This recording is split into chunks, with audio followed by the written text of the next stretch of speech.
Hechos, capítulo número 28, versículos 1 y 2. Estando ya a salvo, supimos que la isla se llamaba Malta, y los naturales nos trataron con no poca humanidad, porque encendiendo un fuego, nos recibieron a todos a causa de la lluvia que caía y del frío. Oremos. Dios, te doy gracias por tu palabra. Pido que me uses al predicarla, exponerla y aplicarla a nuestras vidas. Pido que tu Espíritu Santo hable a cada persona aquí presente y aún los que mirarán y escucharán la grabación en el futuro. Que los que no sean salvos tengan la oportunidad de ser salvos y cada creyente te ame más a ti y ame más a su prójimo. Y pedimos esto en nombre de Jesucristo. Amén.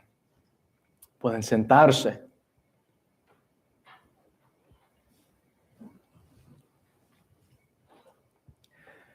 Bárbaros amables. Les quiero predicar acerca de este tema. El título de esta predicación: Bárbaros amables. Miramos que ya por 2 semanas Pablo, como prisionero en ese barco, estando en esa tremenda tormenta en el mar, un viento huracanado llamado Euroclidón, y después de todo eso se quiebra el barco y todos llegan a la playa habiendo perdido todo. Pero Dios les había prometido que por la oración de Pablo, Dios le iba a conceder a Pablo que nadie se ahogase, que todos llegasen a salvo a la playa. Estando ya a salvo, dice aquí, supimos que la isla se llamaba Malta. Ahora, esa palabra griega traducida al italiano literalmente significa dulce de abeja o lo que sería miel. Entonces es un lugar de Fenicia, y dice así: y los naturales.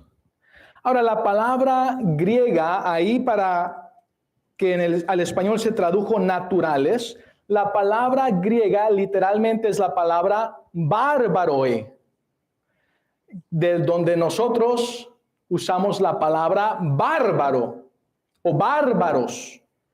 Ahora, nosotros sabemos concerniente a los bárbaros, los de Fenicia, como guerreros que eran malvados, guerreros que eran personas que no eran educadas como lo que era Roma o lo que es Italia, lo que era el poder mundial. Recuerden, Roma gobernaba todo el mundo conocido en aquel tiempo. Y entonces los bárbaros no eran personas que disfrutaban de lo que ahora son las artes, como conocemos, que las pinturas y las artes, la música, cosas así, como nosotros pensamos que alguien ya educado, alguien ya refinado, actúa de cierta manera, se conduce con cierta manera. Los bárbaros no eran así. Y los bárbaros eran conocidos como personas muy malas, personas que eran gente malvada. A veces hasta los consideraban como menos que un ser humano, los bárbaros. Y entonces aquí esa palabra natural es literalmente la palabra bárbaroi en griego, bárbaros. Dice, nos trataron, noten que dice, con no poca humanidad. O sea que los bárbaros nos trataron con mucha humanidad. Y esa palabra humanidad en el griego también es lo que hoy se usa como la palabra filantropía. Esa es la palabra griega que se usa para esta palabra humanidad. Hoy en día pensamos en personas que practican la filantropía como personas muy generosas, personas que ayudan a otros, lo que es el amor al género humano. Y dice aquí que estos bárbaros los trataron con mucha filantropía, con mucho amor al género humano. O sea, ellos siendo bárbaros, trataron a estos prisioneros, a estos criminales, a estos marineros, a estos soldados y al dueño de lo que había sido la barca con mucha humanidad. Y dice, porque encendiendo un fuego, nos recibieron a todos a causa de la lluvia que caía y del frío. No de la lluvia que había caído, todavía seguía la tempestad, todavía seguía la lluvia. Y recuerden que era en el tiempo ya de otoño o invierno, ya hacía frío. Y entonces ellos los recibieron a todos, no dijeron, vamos a matar a estos criminales o vamos a matar a estos soldados o vamos a torturarlos o ahogarlos o dejarlos ahí, sino que ellos, siendo bárbaros, decidieron ser buenos, ser amables con estos que habían naufragado. A veces, alguien que ha sufrido tiene simpatía para otros que están sufriendo, la cual algunos que nunca han sufrido les da igual. Han mirado que a veces las personas que están sin casa, al mirar a alguien más que tenga hambre, a veces le comparten de lo poco que tienen a otro que es pobre, cuando muchos que tienen dinero, tienen comida, se miran que financieramente están bien, le piden comida a alguien y la persona que está cómoda, que está financieramente bien, que nunca ha sufrido lo que es hambre o pobreza extrema, hasta un lado, dame en paz, y no le ayudan con comida. Ahora, cuando hay personas ahí agarrando esos letreros, cartelones que dicen, tengo hambre y dame dinero, yo sí les doy comida, no les doy dinero para que no lo usen para emborracharse o drogarse, pero sí les damos comida. En sí hemos comprado también esas bolsas de papel donde adentro ponemos diferentes frutas y le ponemos el evangelio, un folleto con el evangelio, a veces un Nuevo Testamento, y se los regalamos a muchas de las personas aquí en esta ciudad y las ciudades circunvecinas que hemos mirado cuando piden algo, les hemos dado algo así. Otras también a veces nos ha tocado en el invierno cuando vamos al correo postal, que ahí está una persona durmiendo debajo del tocador externo, el tocador de afuera, donde uno puede ir a cualquier hora y sacar su correo, su correspondencia, y les hemos ofrecido comida. Les hemos comprado una hamburguesa, papitas fritas, un refresco o café o algo así, y les regalamos el evangelio y les regalamos comida. ¿Por qué?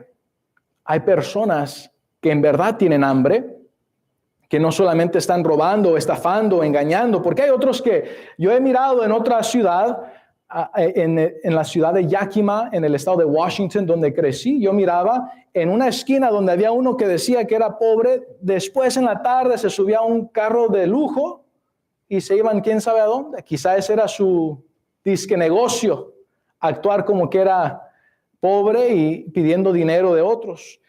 Pero cuando alguien en verdad está en una situación como la estaban ellos, sin nada. Recuerden, aunque Pablo sí había comido ya ese tiempo, los otros marineros y los otros que eran prisioneros, criminales, ellos por 14 días, siendo religiosos a su dios Júpiter, basado en el nombre del centurión que se llamaba Julio, que significa devoto a Júpiter, ellos haciendo eso de no comer por 14 días, como un acto religioso a su Dios falso que ellos pensaban que era cierto, se habían perdido la bendición de haber podido comer por esos 14 días. Entonces los demás estaban bien hambrientos, débiles, y habían llegado ahí, y estos bárbaros fueron amables con ellos. Los trataron con filantropía, con mucha humanidad. ¿Qué cosas, no? A veces usamos esa palabra, ¡ah, qué bárbaro! Esa persona o ese hermano, esa hermana, qué bárbaros son. por cómo actúan. Pero ellos, en verdad, siendo bárbaros, actuaron amablemente, amigablemente, humanamente, filantrópicamente. Qué cosas, ¿no? Que a veces, como en este pasaje, un bárbaro actúa amablemente y a veces creyentes actúan como los bárbaros que no son amables. Qué cosa, ¿no? Que un creyente no actúe más amable que los bárbaros. Ahora, en ese contexto, en el griego esa palabra bárbaroi, hablando de lo que se conoce en el español como bárbaros, se les decía a aquellos que no hablaban griego y que no hablaban latín. No judíos, porque los judíos de ADN les decían judíos, pero si alguien, recuerden, Roma conquistó todo el mundo conocido en aquel tiempo, y si alguien no hablaba latín y no hablaba griego, porque recuerden, antes de que Roma conquistara Grecia, Grecia era el poder mundial, el poder que conquistó todo el mundo conocido en aquel tiempo. Alguien que no hablaba griego y alguien que no hablaba latín, les decían que eran bárbaros. Con esa definición, los latinos somos gentiles, pero los anglosajones serían bárbaros. ¿Por qué? Porque ellos no son latinos y no hablan griego. Pero ¿sabes qué? Yo he conocido que muchos de ellos son más amables que los latinos. ¿Sabes que en el ministerio que Dios nos ha permitido como plantadores de esta iglesia aquí en Austin, pastoreando esta iglesia bautista de Cristo en Austin, Texas, ¿sabes que han sido más bárbaros los que nos han apoyado que latinos? ¿Sabes que ellos han sido más amigables con nosotros que latinos?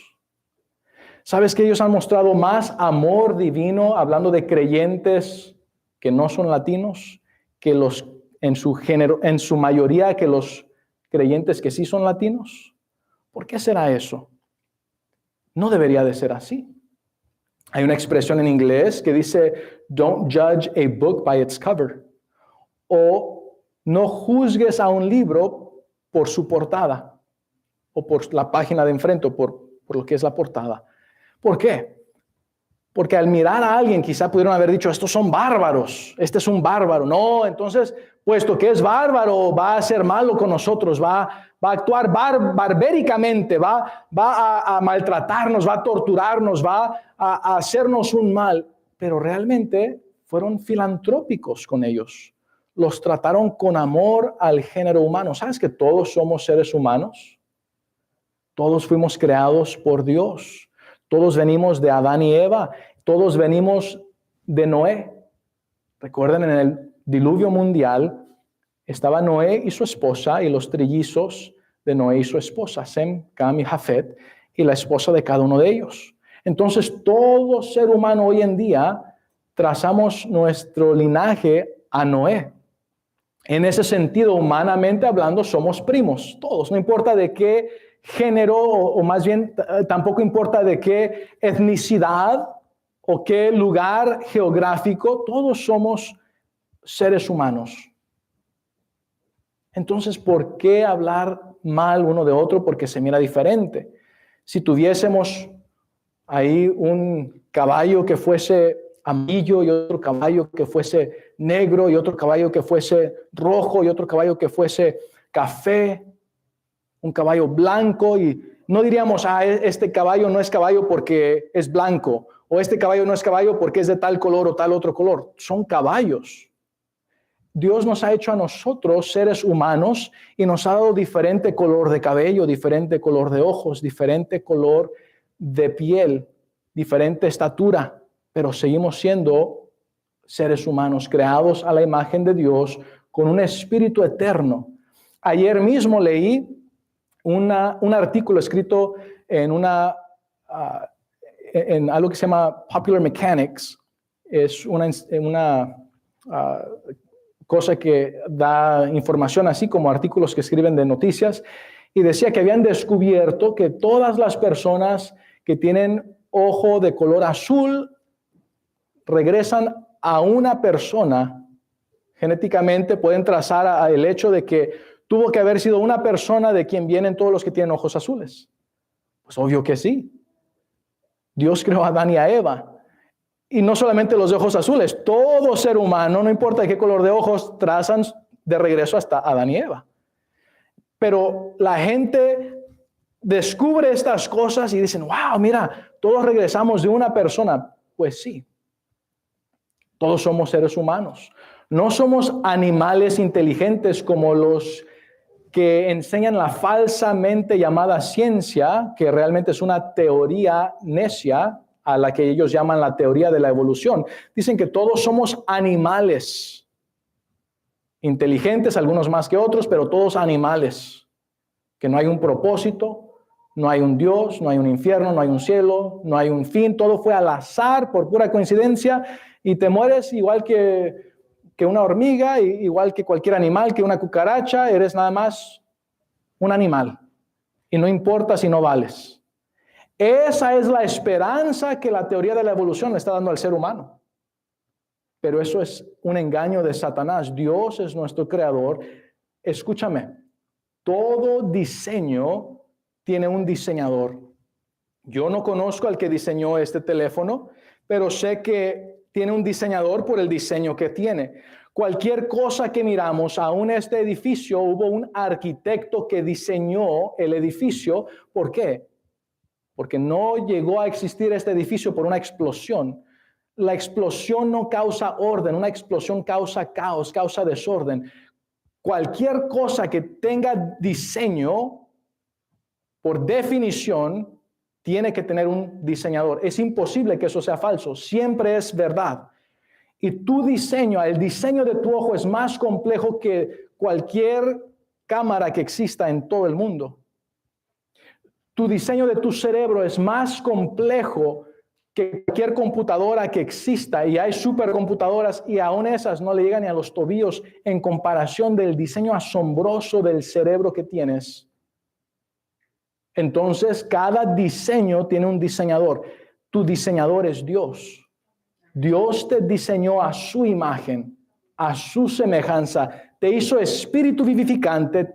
Eres un espíritu que desde el momento de concepción Dios te da el espíritu y Dios forma tu cuerpo. El cuerpo no eres tú. El cuerpo solamente te lo prestó Dios para manifestarte tú aquí en este planeta Tierra.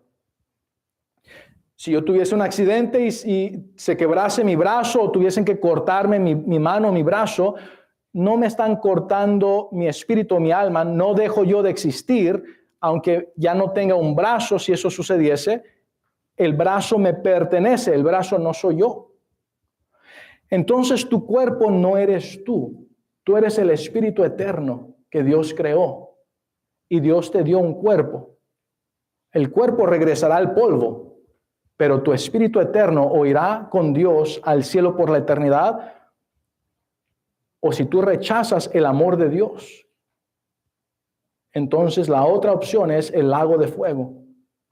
Ahora dirán, ¿cómo es que Dios creó el lago de fuego si Él es un Dios de amor? Sí, pero Él es un Dios de justicia y Él creó el infierno, creó el lago de fuego para Satanás y los demonios. Una persona no va a ser condenada por Dios. No es como que, ay, Dios es tan malo y Dios quiere que la gente se vaya al infierno. La Biblia dice que Dios no quiere que nadie perezca, sino que todos vengan al conocimiento de la verdad. Él ama a todos, a cada persona. Nos ama tanto que Jehová el Verbo, nuestro Creador, se manifestó en carne. La diferencia entre nosotros y Jesucristo, nuestro espíritu no existía antes de ser concebidos. En el momento de concepción, Dios hizo el milagro de crear nuestro espíritu. Dios continúa creando hoy en día, no un nuevo planeta, pero sí nuestro espíritu. Y forma nuestro cuerpo. Pero la diferencia entre nosotros y Jesucristo es que Jesucristo no tuvo un espíritu creado, sino que Jehová el Verbo, Dios mismo, se manifestó en ese cuerpo físico. Por eso el cuerpo fue 100% humano, pero el espíritu dentro de ese cuerpo era 100% Dios, Jehová el Verbo. Y Él vivió una vida perfecta, sin pecado, no pecó ni en su mente, murió en la cruz como nuestro sustituto. llevando sobre sí el pecado tuyo y de todo ser humano, desde Adán hasta la última persona que exista. Él fue la propiciación, Él llevó el juicio de Dios sobre sí para pagar la deuda de todo ser humano. Él murió, fue sepultado y resucitó al tercer día, comprobando que Él es Dios, Jehová el Verbo, y que Él es todopoderoso. Y Él dijo, yo tengo potestad de poner mi vida y de volverla a tomar. Él fue el que se entregó a sí mismo en rescate por nosotros y Él mismo se resucitó de entre los muertos. Y Él dice, si tú dejas que yo sea tu redentor, que yo sea quien te compre con la sangre que derramé en la cruz, Él te salva del lago de fuego, perdona tus pecados, paga la deuda de tus pecados, te regala el cielo, te adopta como hijo, como hija, ciudadanía eterna.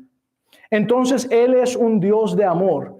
Muchos conocen ese versículo hablando de que Dios es amor, por cuanto dice que Cristo nos amó, que siendo aún pecadores, Cristo murió por nosotros.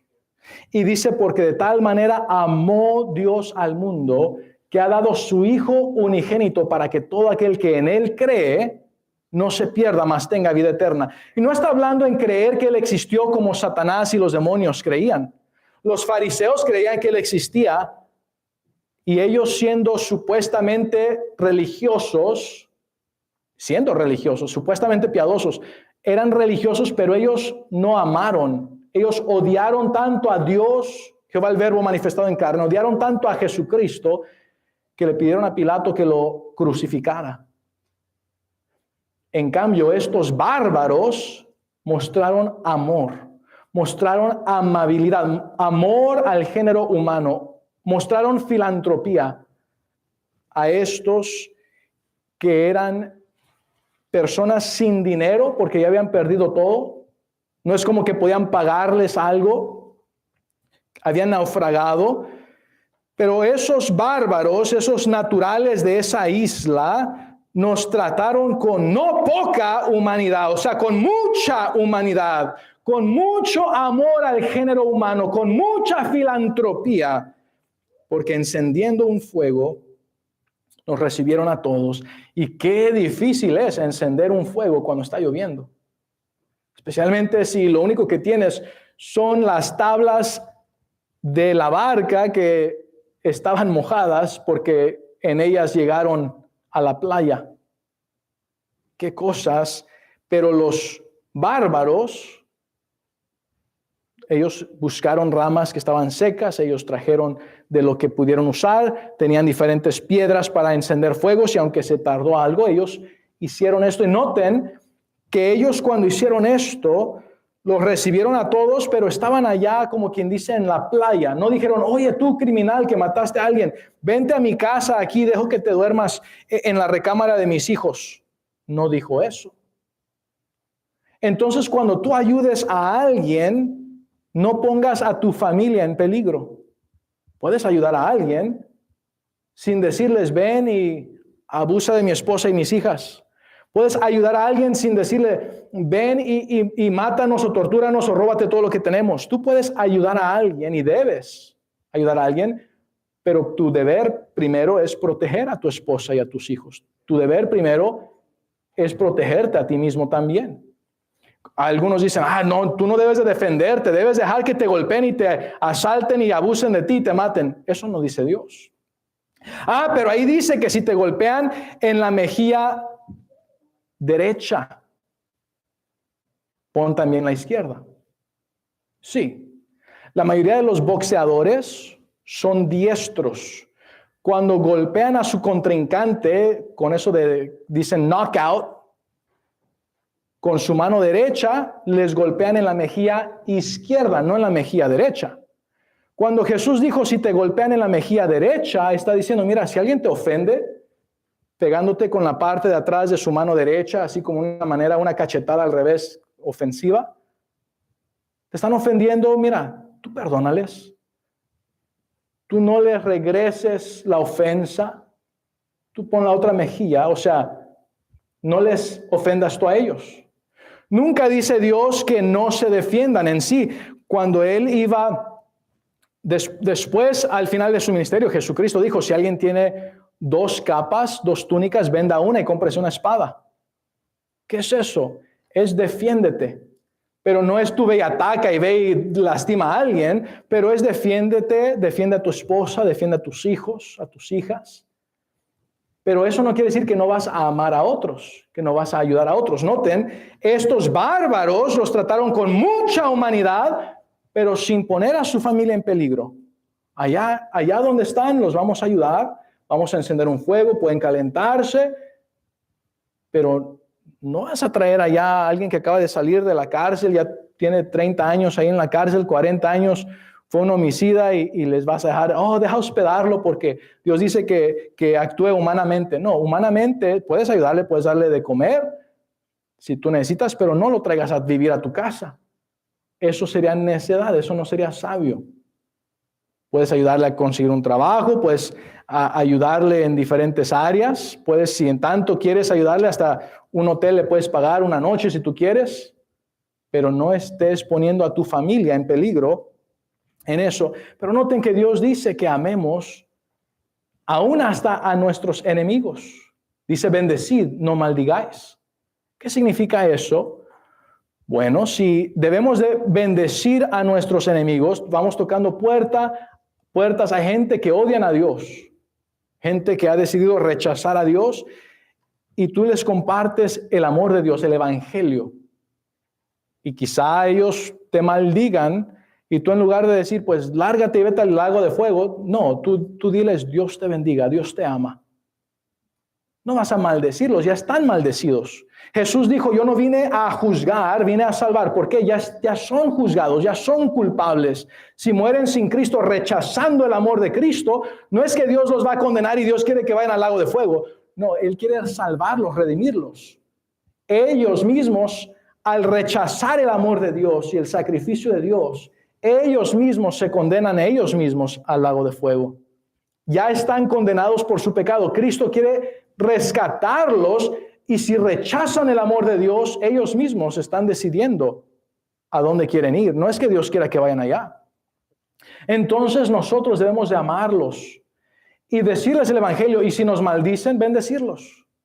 Dios te ama. Una vez, creo que la hermana Alicia fue con nosotros y otros estaban evangelizando, tocando puertas, toqué la puerta de una persona, no llegó a la puerta, dejé un folleto, ya iba caminando unos pasos ya en lo que es su estacionamiento, y abrió la puerta y miró el folleto y me empezó a maldecir.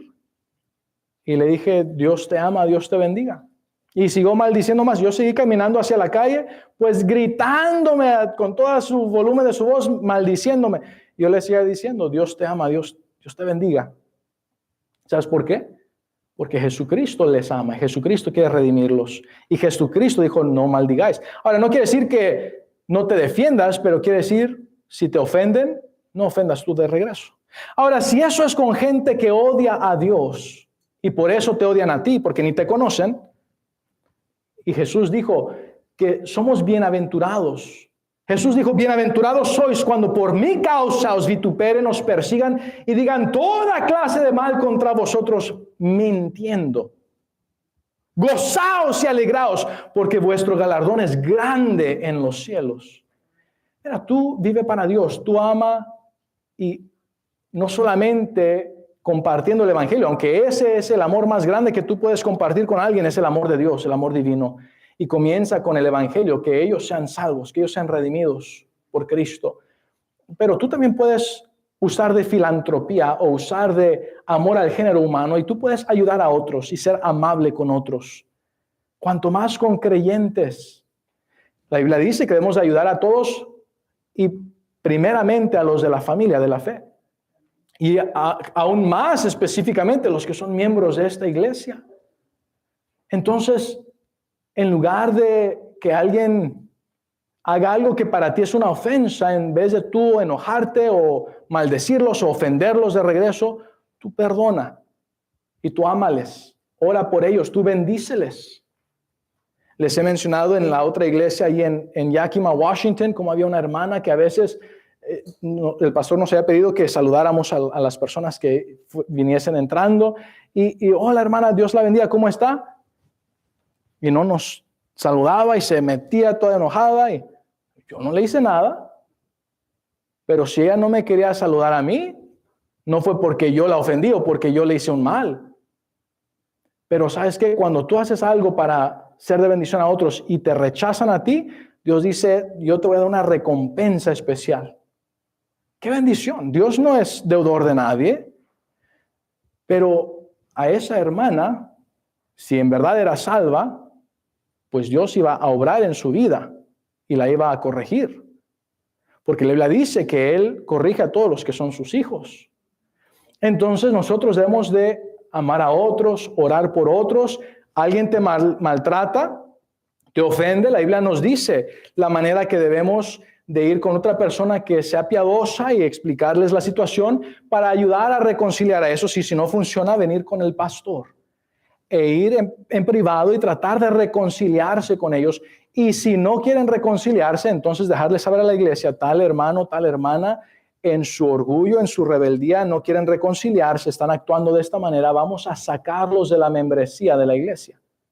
Y Dios estableció eso con el propósito de reconciliar a los miembros de la iglesia, pero también de filtrar a los que en su rebeldía no quieren vivir para Dios. Ahora, el punto no es querer sacar de la membresía a la gente, queremos que más gente sean miembros, pero Dios protege a sus ovejas, a su rebaño. Y esas son las instrucciones que Él nos dio. Pero nosotros debemos de amarnos los unos a los otros. Recuerden la parábola de lo que fue aquel hombre, y digo parábola porque algunos piensan que de veras sucedió, pero la parábola del el buen samaritano nos explica que debemos de ser buenos aún con personas que la sociedad asume que son malas y que la sociedad no quiere tener nada con ellos, porque las personas en ese lugar, los samaritanos, eran personas que los judíos no querían ni siquiera hablar con ellos, le daban toda la vuelta a Samaria. Y recuerden, Samaria era parte del país de Israel, pero le daban toda la vuelta a Samaria porque no querían pasar por ahí, porque esos ya eran mezclados con los que no eran judíos. Y nos muestra que en esa parábola, ese samaritano decidió ser bueno. Decidió actuar en una manera amorosa. Estos bárbaros decidieron ser, en ese sentido, buenos samaritanos con estos que habían naufragado. Entonces tú y yo debemos de decidir, es una decisión, decidir ser amables con otros, decidir ayudar a otros. Filantropía no es solamente dar dinero a organizaciones sin fines de lucro, en lugares donde hay necesidad, que hay lugares donde no tienen agua pura, o la Cruz Roja, etcétera, sino comienza con la actitud que tú tienes hacia otros alrededor de ti. ¿Cómo actúas tú con tu esposa? Hermana, ¿cómo actúas tú con tu esposo? ¿Cómo actúan ustedes con sus hijos? Los prójimos más cercanos es tu propio cónyuge. ¿Cómo actúas tú con los de tu familia? ¿Cómo actúas tú en el trabajo? ¿Cómo actúas tú aquí en la iglesia con los hermanos y hermanas de la iglesia? ¿Cómo actúas con visitantes? ¿Cómo actúas con personas allá afuera? ¿Estás mostrando el amor divino de Dios compartiendo el evangelio? ¿Estás mostrando filantropía, amor al género humano? ¿O estás diciendo, esos indígenas, o esos de tal país, o tal raza, o tal lo que sea? Mira, todos somos de la raza humana. Cuando Jesucristo le preguntaron tentándole, ¿debemos de pagar impuestos o no? Dijo, tráeme una moneda. Y le trajeron una moneda. En aquel tiempo Roma era el gobierno que gobernaba el mundo entero. Y decía, ¿de quién es la imagen en esa moneda? No, pues del César. Él era el rey en todo el gobierno de Roma. Dice, pues da a César lo que es de César, pero a Dios lo que es de Dios. La pregunta es, ¿la imagen de quién está en ti? Tú fuiste creado a la imagen de Dios. La imagen de Dios está en ti. Tú dale tu vida a Dios. Tú vive para Dios. Dios es amor y debemos demostrar ese amor divino. Sometiendo nuestra voluntad al Espíritu Santo, vamos a mostrar amor divino. Amor divino no es engañar al prójimo, no es lisonjear al prójimo. Si miramos que alguien va a padecer un daño y no le advertimos, no le avisamos, eso no es ser amoroso. Hay personas que por no incomodar a alguien no les dicen algo que va a ser para su bien.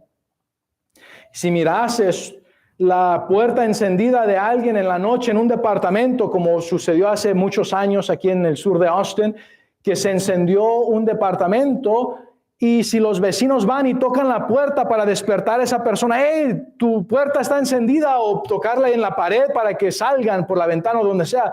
Y si no hiciesen eso, ay no, ¿cómo voy a despertarlos? Se van a incomodar, están durmiendo.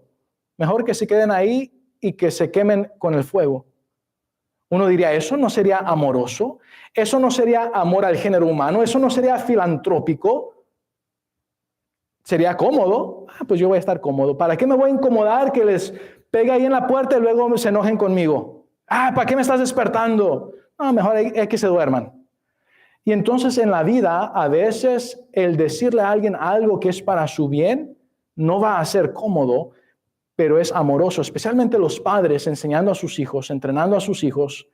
Hay veces que no es algo que los hijos prefieren recibir esa advertencia, recibir esa instrucción, esa corrección, pero es porque les amas. Y entonces Dios te ama a ti y te ha dado su palabra. Él te ama tanto que Él quiere que tú le conozcas y tú sepas lo que a Él le agrada. Y entre más conoces lo que a Él le agrada y tú decides agradarle, obedecerle. Cuando Él dice no hagas esto, obedecerle y no hacerlo. Y cuando Él dice, mira, quiero que hagas aquello, obedecerle y hacerlo. Entonces a veces Dios nos dice no hagas eso, pero sí haz esto. Hay dos diferencias. Una es obedecerle cuando dice no hagas esto. Y cuando dice haz esto y tú no lo haces, estás desobedeciendo. Entonces hay cosas cuando dice Dios no matarás, no adulterarás. Cosas así uno dice, bueno, yo no he matado a nadie, yo no he ido al banco a robar nada. Y hay personas que dicen, bueno, soy una buena persona porque no hago todas estas cosas malas que Dios dice que yo no haga. Aunque la Biblia dice que aún la mentira es pecado y que el que peca en una área se hace culpable de toda. Pero cuando Dios dice, amarás a Jehová tu Dios con todo tu corazón, con toda tu alma, con toda tu mente, con todas tus fuerzas y a tu prójimo como a ti mismo. Ese también es un mandamiento que debemos hacer. Y si no hacemos eso, aunque no hagamos lo malo que la sociedad piensa que son cosas muy malas, si no hacemos lo que sí Dios nos dice que hagamos, también eso es pecado. Como aquel joven rico, líder de quizá alguna sinagoga, le dijo, ¿qué debo de hacer para heredar la vida eterna? Ahora, obviamente, no es por obras para que nadie se gloríe, pero él quería gloriarse. Él quería decir, yo sí me porto bien. Y le dijo, los mandamientos sabes. Y dijo, todos los he guardado desde mi juventud. Y dice, pues entonces va a ser fácil que tú vendas todo lo que tú tienes, lo des a los pobres, vengas y me sigas. Si en verdad me amas con todo tu corazón y amas a tu prójimo como a ti mismo, eso va a ser fácil. Pero ese joven rico, líder de quizá esa sinagoga, se fue triste porque era muy rico y realmente no amaba a Dios con todo su corazón, amaba más el dinero. Y no amaba a su prójimo como a él se amaba a él mismo. ¿Sabes que cuando algo malo sucede, digamos que vas de regreso del trabajo y vas manejando y si tú mirases fuego ahí, escuchases las sirenas de los bomberos allá en una vecindad cerca de donde tú vives, y tú dirías, oye, ¿qué está pasando por allá? Y si tú al acercarte más, mirases muchos policías y bomberos ahí y mirases ese humo y dijeses, oye, está en la calle donde yo vivo. Y cuando te acerques, si tú mirases todo el fuego y fuese tu casa encendida, no dirías, qué bueno que no fue la casa de mi vecino. Eso sí hubiera estado mal. Qué bueno que fue mi casa. Nadie hacemos eso. Si eso sucediese, ¿por qué? Porque realmente no amamos al prójimo como a nosotros mismos. Ahora Dios nos dice que debemos amar a Dios y debemos amar a nuestro prójimo. Y estos pensaron, mira, estos bárbaros quizá nos ataquen, pero los bárbaros fueron filantrópicos con ellos. Ellos los trataron con mucha humanidad, les ayudaron. Y tú y yo debemos de amar a Dios más cada día. Y Jesús dijo, si me amáis, guardad mis mandamientos.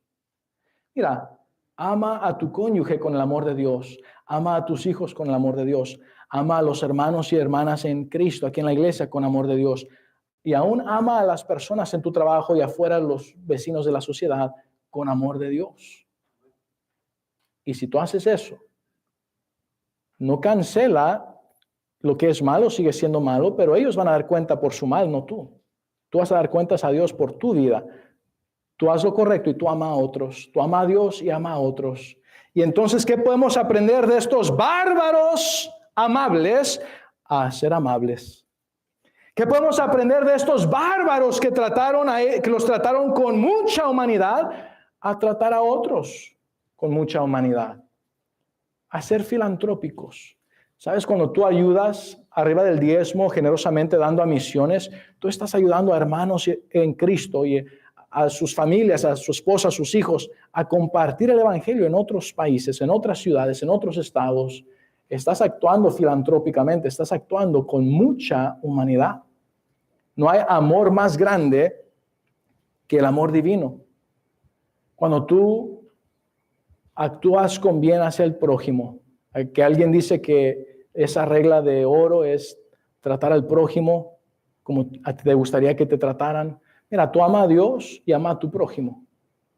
Trata a otros con amor. Y cuando tú haces eso, tú perdonas a los que te maltrataron, tú le pides a Dios que Él sea tu juez. Él dice, mía es la venganza, yo pagaré. Deja que Él se juzgue, que Él se vengue por ti. Tú perdona y deja que Dios sea tu vengador. Tú ámalos, tú haz el bien, tú bendícelos. Y cuando eso sucede, Dios, aún las cosas que otros trajeron en contra de ti para mal, lo va a convertir para tu bien. Bárbaros amables. Y aquí miro un montón de bárbaros, ¿verdad? No, no es cierto. Todos son latinos aquí, entonces aquí no hay ni un bárbaro, puros latinos. No conozco a alguien más que no sea latino, pero miren, aprendan de estos bárbaros a ser amables.